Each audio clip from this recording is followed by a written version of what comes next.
Hello, everyone. You see the question there on the thumbnail and the title, which is this is a real, I put that in italics, italics and bold for a reason, is a real classical liberal education only for the elites. Okay, you could drop out the real. The question is a classical liberal education only for the elites. The real emphasis there is uh, there's subtleties and qualifications here. So we might be fleshing it out in maybe ways you haven't thought of before. So, all right, where are we coming from? Oh, first, let me say this again. This may be in the title of the YouTube title here after the main title, Riff number 2. If you haven't seen the video before this, and for the time being, I'm going to make this qualification for these videos for a while. I'm compelled. I have to. This is a riff, not reading a script. Didn't plan out exactly what I'm going to say, and it's going to have all the characteristics of a riff. Rambling, losing my train of thought. I got to do. I have to do one take. I don't have time to do multiple takes, big editing, etc. So that's just a FYI. It'll have all those qualifications. I don't have to apologize per se, but it means it's going to be a little more rambly. And yeah, I just don't have the resources to make it a more condensed, polished video. But if I'm going to get stuff out right now, I need to be practiced doing this and getting these things out there. So that is that qualification. Let's get back to the question here: is a real classical liberal education only for the elites? So I don't know if you're watching this video, if you didn't watch the one before it, had some title about meritocracy versus aristocracy. This is kind of part 2 of that. So in that video, I shared a thought from this book, Leaving a Legacy. I don't think you can see the title. Hold on, I think my next slide has Leaving a Legacy: Inheritance, Charity, and Thousand-Year Families by Johann Kurtz. Previous video on the subject of meritocracy versus aristocracy. Again, the context of obviously, so myself teaching families how to build a multi-generational dynasty, switching their platform model of family from a monogenerational platform to that multi-generational platform. That's what this book is about. And the subject of aristocracy comes up when you talk about these things. And we know we got modern Western culture generically, but Americans more particularly have an anti-aristocratic assumption built into our history, right? If you think of our history, we kicked out King George well over 200 years ago, and that aristocracy stuff is to blame for all our woes. All right, go watch that video for an unpacking of that. The next step, what in continuing that theme, this author, and I'm going to read a page from here in a minute, address this question of a liberal education. You go back to the question here. And it brought up a question. This question here: is classical liberal education only for the elites? This is something that I had this thought. Maybe 10 years ago, myself. So it's one of those things like, so other people do wonder about this. I think it's a worthy discussion for those of us. Let's see if I can set up the contrast point. Again, this might be obviously just classical liberal education by itself.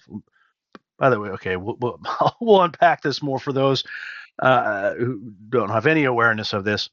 The liberal education from the going back from the ancient, the Greco-Roman, particularly ancient Greece idea. Obviously, they used. That's where part of this term comes from: liberal, liberty, free. Right. This is the education of a free man, as opposed to the slaves. I don't think they were using the word classical back then, right? Classical is reference to we moderns. Okay, there's continuity with this. Let me get my train of thought here. Going all over the place, trying to get some laying out the context. Yes. So in my circles, this is primarily Christians who are opting out of the public school system. I think the point I was trying to make is if you happen to watch this, not a Christian, I don't know, I say obviously, but ancient Greco liberal education obviously is not Christian in any sense of the term. So you could have a classical liberal education totally separate from the Christian context. In my world, there's a label called Christian classical education. Okay, so in that world, well, here is an assumption, and you can see you can probably can hear by my tone. I would be, if I'm going back, and I'm all over the place here. Let's see if I can keep the train of thought going. Yes, I am in that conservative Christian subculture that has opted out of the public school system. But you can probably hear I am not an advocate, a proponent of Christian classical education. We'll just put it that way. So there you go. Okay, but for those in that movement, the Christian classical education movement, so that kind of put that aside for a second because this one's supposed to be, I want to be something very particular here.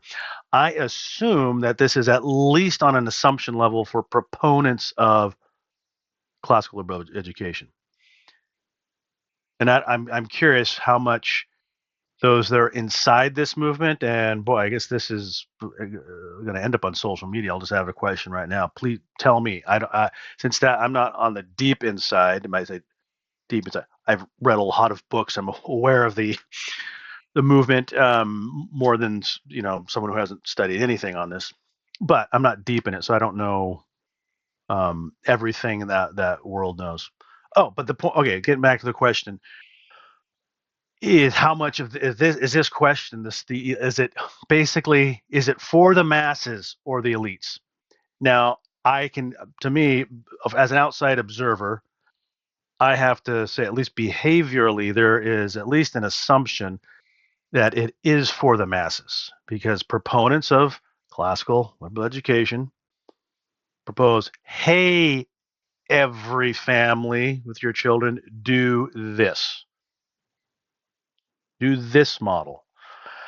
By definition, if we start saying, hey, this is for everybody, that is the opposite of what we're calling here for the elites. So the masses or the elites. That's the question. Okay. Let's get into the quote here from the book. And that'll maybe help focus this a little bit better. Here we go. All right, here we go. I'm going to read here and we move. This is the center. I'm going to read at a page and a half here. Here we go. The key distinction in Baltzell's, some professor of sociology, Baltzell's sociology is between mere elites and the upper class. Elites are the most successful and wealthy men within a given generation. An upper class, however, forms when these elites intermarry and successfully preserve and pass on their wealth and status when they create dynasties. Elites gain power while an upper class inherits it, but their continuing authority must be justified by a maturation of their capabilities into broad and competent leadership, expressive of ongoing excellence and how do you pronounce this word? Beneficence or beneficence? Beneficence. And then here's the quote you see on the screen. While elites must learn a trade, their children must learn to rule. Indeed, this was precisely the now forgotten purpose of a liberal rather than vocational education. And let me go. I'll go ahead and finish this as a quote within a quote here. Let's see if there's anything in there that will add to this. Thus, according to political philosopher Leo Strauss, liberal education is the counterpoison to mass culture, to the corroding effects of mass culture, to its inherent tendency to produce nothing but quotes. We have a quote within a quote here. Quote, specialists without spirit or vision and voluptuaries without heart. End quote within a quote. Liberal education is the ladder by which we try to ascend from mass democracy to democracy as originally meant. Liberal education is the necessary endeavor to found an aristocracy within democratic mass society. Liberal education reminds those members of a mass democracy who have ears to hear of human greatness. Okay, that's all the quoting I'm going to do. Well, I got one last quote, one more slide. Let's see if I can drive at least, I don't know if I call it a point versus a question. I mentioned this in the last video I did as well, but there's a tendency, I'm sharing this as if I agree with it in a wholehearted sense, like I'm advocating this. Part of that is not like for rhetorical effect, for rhetorical sake. There's a reason why I want to share it to consider. This is a question I have for myself. This is an open question. I'm not 100% convinced of what I'm putting this out as a suggestion consideration for us, for myself included. I'm inclined the question I'm putting before us, I'm inclined that way, but not 100%. I can be shown the other way. Again, I'd love some pushback. Let's see if I can bring the point home here. Yeah, there's so much more we can go. By the way, I'm just going to show this because I don't have to get into it. As I was thinking about this subject before taking video, remembering this book, extremely super relevant to this question as well. Leisure, the Basis of Culture by Joseph Piper, German philosopher from the 1950s. I read this 20 years ago. Forgotten the details, but I was skimming through my highlights before doing this video. Directly related there, right? Leisure. He's like, okay, has suggestions of what's one of the things that we were told was problem with the aristocratic class. All right, they were not useful, not productive. They're the leisurely class. Yeah, all those negative connotations there, yes, but like so many of these, the subject of throwing the baby out with the bathwater. Okay, let's see if I can get to the point here.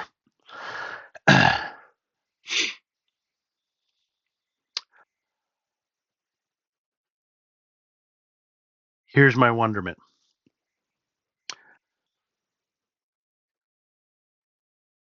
Liberal for free versus, there's a great quote here, versus the servile or vocational. I am convinced there's an element. Well, the rule. Look about this meant for the rule. There's one way of looking at the liberal education. If you get into the philosophy of it, it puts it in sharp. Okay, now hopefully you get this train of thought here. Contrast to vocational education designed for economic usefulness. All right, if there's an element there, and I don't have time to totally unpack that. This book, that's why I brought this up. He makes a very strong case that is the defining feature of the liberality of a liberal education, is precisely in its not having immediate economic usefulness. Okay, so here's the problem. If your education is hey, this is what we have to do as families, and be a purist about it, it is in contrast to the vocational element, right? Useful economic development, et cetera, et cetera. Not right or wrong, but here's the thing. For, by definition, most of us are not in an elite class. And I remember the beginning of that quote. I think it put it here. You talk about the distinction, between, that the elite defined as the men who build the wealth in a single generation, but he made a distinction between the upper class. Okay. Um, if we are not in that upper class, then most of us, here's basically, even apart from like this aspiration of, wow, I want my descendants to be in that upper class. Forget about that. Let me suggest that there is always an upper class, even in America, who on a de jure level versus that's true de facto. All right, on de jure we pretend like it's not there, and I think it's baked into reality. The transition to get there is through building wealth. You can't skip that part. So here's my point. Let me throw this in. When I going back when I originally had one of my thoughts and wonderments about this, this to me it became obvious. If you kind of like, let's get labels like classical liberal education aside for a moment, and at some point I go, okay, rich families can educate their kids in the way as non-rich families can never do. And let's just say, you could say in a certain sense, is that better? Is like, oh, we're studying, great European art. Rich family, hey, let's go tour Europe for the summer and go look at it in the museums. Is that better? Yeah. I don't see how you could argue it's better. That, and by definition, only they can do it. So they can have a better quote unquote education, if you want to put quotations marks around it. So this idea that, oh, here's the best education that can be for everyone, I just think that's naive. The rich at least have the capacity for a better education. All right, that was maybe some of the intuitions at the beginning. I haven't gotten to the point here. If you go purist on this idea of a liberal education, in one sense, you hear, I am agreeing that is a higher order. There's a betterness to that, and then part of this, the history of this, the servile. Hey, if, these are the arts for being a free man. If not, you're just going to be a slave, et cetera, et cetera. Yes, hold that for a second. But the difference if rather than just thinking free, are you meant to rule? You're assuming that you can't not pass through the wealth phase. We're probably also living off of uh, economic capital from generations, where a lot of us families that are in middle class, non-upper class, actually have probably a lot more capacity and freedom that might be generationally a really rare moment in history that will be lost. Take a long time to get to my point. Remember Riff. I am not doing another take on this. Purist. I'm doing another contrast. For those of us still in the Christian, opt out of the public school system, but don't do the classical model is of the variety of different models that different families use. My impression is that the classical is the largest movement model that most conservative Christian families will follow. There's not it for my family might be a little more eclectic. There's a label out there, covenant education. We pride ourselves that maybe in the biblical, obviously Christian classical is integrationist, and there's of course they're going to say biblical, but we'll say from the ground up. We don't start with Greco-Roman academy assumptions, et cetera, et cetera. But one characteristic of the covenant education that they're going to put an emphasis on, hey, usefulness. Everything you learn has to be useful. Servile vocation, et cetera. I don't agree that no, there is a type of liberal education that, okay, you have both for ruling and for, I agree with this guy right here, It is for its own sake, the higher order things. But if you go purist on the liberal education, then by definition, you're not spending time on vocational development, servile development. And if you're not already in the ruling class, you're not already a member of the elite, the wealthy elite, we're limited creatures. You can't spend time over here. And here's what I think. Okay, by servile, maybe the low connotations. Oh, that's like the low skill, this, that, and the other thing. I'm suggesting that Christian families, we are not part of the ruling class. If we're not, we are going to have to spend disproportionate energies. And I would say that for translate the vocational, the servile, entrepreneurial development. We're going to have to spend the vast majority of our energies on entrepreneurial development if we want later generations to have a real classical liberal education element. If that makes sense. Classical education families, I would propose that if you this might not be tested out until generationally. Might have what you're producing is without the wealth component. It's not 100% actual full on ruling class liberal education. It's a mixture, and you might be underdeveloping the entrepreneurial aspect. Okay, so form of modesty. Know who you are, what we are. This is all very rambly. I don't know. If I do another video, I could do it much more succinct. So I apologize for that. So I'm going to wrap this up and hope that the proposal idea makes sense. Open for discussion. This, that, and the other thing. But a lot of opportunities for misinterpreting all these things. All right, last. We're going to go to a famous quote. This is maybe my most favorite quote in the sense of, let me just click it there so you can start to read it yourself, and then I'll read it here. This may have been 20 years ago for me when I first came across this. And this is my life. I'm wired inclined toward the aristocratic, the liberal education, etc. But Providence has me in the grind.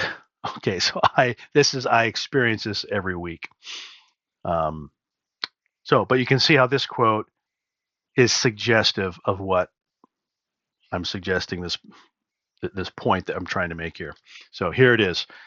So context here, this is John Adams, second president of the United States, John Adams, in response to the French aristocracy asking him about his taste in fine art.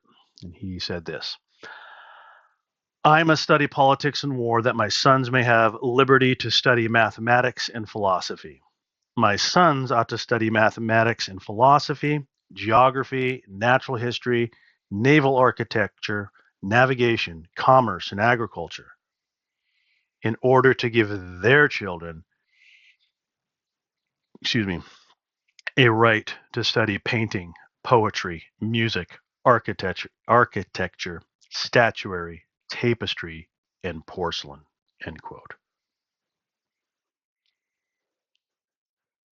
And here's, maybe I'll wrap it up with this. What I love about this, you can see it's actually three layered. This last, your classical liberal education people, they're focusing on what this French aristocracy, right? Fine arts, poetry. Yeah, that is a higher order thing. There's an aspirational thing there. But this thing is 3 levels deep. John Adams, of course, someone will say he's probably more classically educated than most of us. Okay.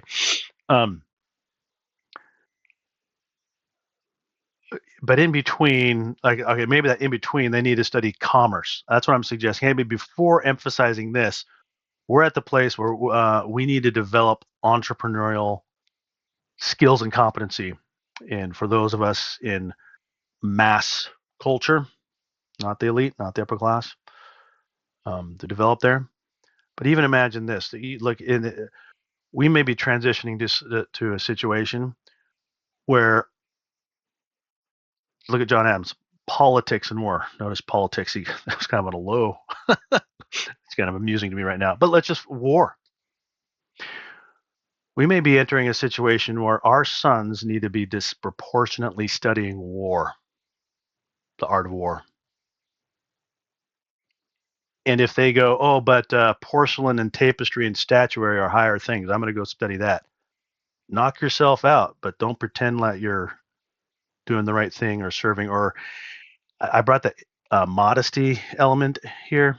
That's another subject. For those of you who know, we tend to think that biblical modesty, just the clothing element, that's a very secondary thing. The heart of biblical modesty is, for maybe this might be putting kind of crass terms, act like your class, your station in life. If you're not a king, don't pretend and look like a king. If you're not rich, don't pretend and look like you're rich. Right? That's like the dressing beyond yourself. All right, be modest. You can get there over time. Don't be immodest. So I'm suggesting that there's a potential immodesty in average families if you try to skip some of these things. I'll leave it at that. And I'll not apologize, which I just did, for the rambling. We will get better in the future. Wrapping this up, for those of this, the genre of family dynasty building, that's the things that I'm going to be talking about over the weeks. Let me just say this: my hope and tendency, my hope and not tendency, my intentions is to get a video out a week.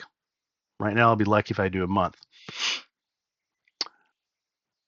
Oh, but in terms of subject matter, family dynasty building,